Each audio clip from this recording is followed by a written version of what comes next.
Live at 11, this is 13 News Now. Dog rescues across Virginia state lines are speaking out about a rehab center in Virginia Beach. Forever Home's Rehabilitation Center on Broad Street provided a pit bull for adoption Wednesday. That same night, it mauled a woman in her 90s. She died Thursday morning. Chinooher talked to other organizations that are claiming bad practices at the rehab center. Well, Regina, 2 rescues in Connecticut reached out to me last night after our story aired about that attack. One asked to stay anonymous. Another provided paperwork from when they did business together. They say the dogs they sent to Virginia Beach were only here for about 28 days out of a 3-month commitment before they took them back. After a woman in her 90s died following a dog attack, people familiar with Forever Home's Rehabilitation Center started reaching out to 13 News Now. They shared complaints, they made claims, all of them directed at the center that adopted out the pit bull that attacked. Among the people who contacted us, leaders of 2 animal rescues in Connecticut. One of those people said her particular rescue sent dogs to the rehab center in December 2014. Weeks later, her group, as well as the other one, took all of their dogs back. The other group is rescued in the nick of time. The founder told 13 News Now that her dogs were in Virginia Beach for a few days. She couldn't get a hold of anyone at the rehab center. She called, she emailed, nothing. She and other people drove down from Connecticut unannounced, only to be told they had to leave their property. Staff members brought the group's dogs outside. The founder sent us these documents to show that there was a business relationship between the rescue and the center. One, a form with guidelines FRHC gave her when she first contacted the center. The other, a final evaluation of one of the dogs she sent there. Once that dog and others got back to Connecticut, the founder put them in another rehab center with Mary Beth Stark. What were the dogs like when she brought them to you from Virginia Beach? They were very fearful, and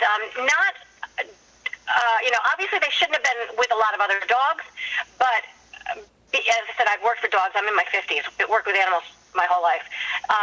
These dogs were obviously mistreated. Stark says the death in Virginia Beach was sad for her and others in Connecticut. Do you think what happened in Virginia Beach could have been prevented?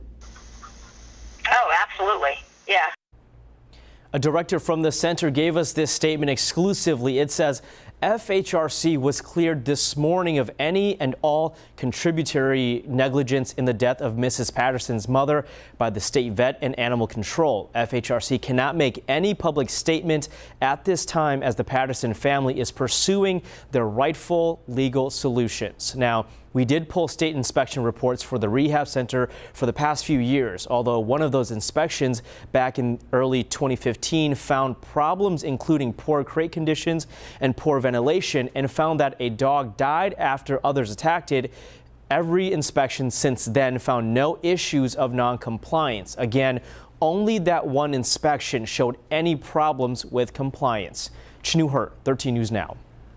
Tonight, a military judge sentenced Lieutenant Commander Edward Lynn to 9 years in his espionage case. Because of his plea agreement, Lynn will only serve 6 years. Part of the sentence includes Lynn being dismissed from the Navy after sharing military secrets. Prosecutors had asked for a 12-year sentence. The defense was pushing for even less time in prison, no more than 1.5 years. Lynn could have faced up to 36 years in prison. An appeal in the case is automatic. Lynn is in confinement at the brig at Naval Station, Norfolk. Portsmouth Commonwealth's attorney Stephanie Morales is losing support in her re-election bid.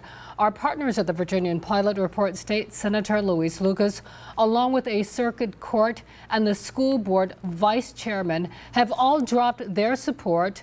In a Facebook post, the 3 wrote that they want their names removed from our campaign literature. They also said they're disappointed with Morales, but they have not endorsed another candidate. Now to that deadly attack on a resort in Manila. At least 36 people were killed. ISIS is claiming responsibility, but police say this was not terrorism. ABC's Chuck Sievertson has more, and we want to warn you, the video is graphic. Firemen collecting bodies at the scene. The casino table the attacker allegedly set on fire. Empty shell casings from that hail of gunfire, one of the weapons used. Tonight, new images from the chaos that unfolded inside that casino. Investigators trying to piece together the confusing and conflicting accounts of what really happened. Tourists trampling each other, trying to escape. Next I saw, he started a huge fire. Okay. And then we just started running. Philippine police say the attacker used gasoline to start a fire that left dozens dead. Smoke from that inferno could still be seen pouring out of windows today. Loved ones in anguish, holding each other. Surveillance showing a man police say is the suspect. 7 hours after the chaos began, they claim he committed suicide by setting himself on fire. ISIS taking responsibility, but local police insisting it was a botched robbery. All indications point to a criminal act by an apparently emotionally disturbed individual. Investigators not leaving anything to chance, scouring security cameras and deploying bomb-sniffing dogs outside the resort. While mourners gathered at a makeshift memorial, laying flowers and lighting candles in memory of the victims. Chuck Sievertson, ABC News, New York. Tonight, German authorities shut down a popular rock music festival because of a possible terrorist threat. Police said they had received information on a concrete threat at the Rock am Ring festival that was cleared out on its opening night. Organizers posted on the festival website, due to a terrorist threat, police have advised us to interrupt the festival. They hope to go ahead with the concert tomorrow. Well, this weekend, some of the biggest names in music, the pop stars, will take the stage in honor of the victims of the massacre at Manchester. The attack happened during an Ariana Grande concert. She will return to Manchester this Sunday for the benefit. Virginia Beach native Pharrell Williams will join her. So will Justin Bieber, Coldplay, and Miley Cyrus. All the proceeds benefit the victims of the attack. You can watch the concert on ABC's Freeform channel at 2 p.m. on Sunday. I'm not afraid of Donald Trump. He's a bully. I've dealt with older white guys trying to keep me down my whole life, my whole career.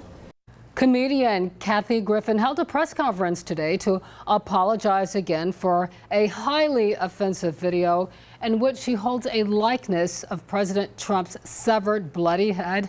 But she spent more time defending herself than saying, "I'm sorry." Griffin says she will keep making fun of the president because it's her First Amendment right. ABC's Marcy Gonzalez reports Griffin is also accusing the president of targeting her.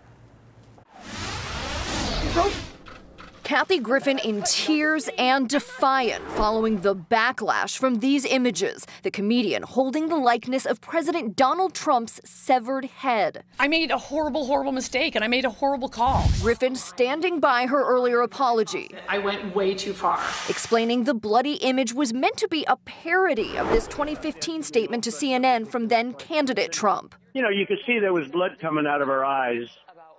Blood coming out of her wherever. She basically exercised her First Amendment rights. But many on both sides of the aisle saw it differently. It's never funny to joke about violence. President Trump tweeted, "My children, especially my 11-year-old son Barron, are having a hard time with this. Sick." His son Donald Jr. called on CNN to terminate their contract with Griffin, which the network later did. A sitting president of the United States and his grown children and the First Lady are personally, I feel, trying to ruin my life. The response didn't end there. An endorsement deal was canceled and several of her stand-up performances called off. Griffin says she's now under Secret Service investigation and getting death threats. It's hurtful to me. It's hurtful. Yeah. It's censorship is what it is. I am going to make fun of the president. And you know what? I'm going to make fun of him more now. A Republican Party spokesperson calls Griffin's latest statements a desperate attempt to change the conversation. Meanwhile, several other comedians, including Jamie Foxx and Jim Carrey, are standing behind Griffin. Marcy Gonzalez, ABC News, Los Angeles. More turbulence for the Newport News Williamsburg International Airport. VDOT released an audit today ordering the Peninsula Airport Commission to repay the state $4.5 million. The commission used that taxpayer money toward paying off a loan failed airline People Express owed to Town Bank. The report lists several recommendations for the Airport Commission. The panel has a special meeting on Monday to talk about those recommendations. Well, forget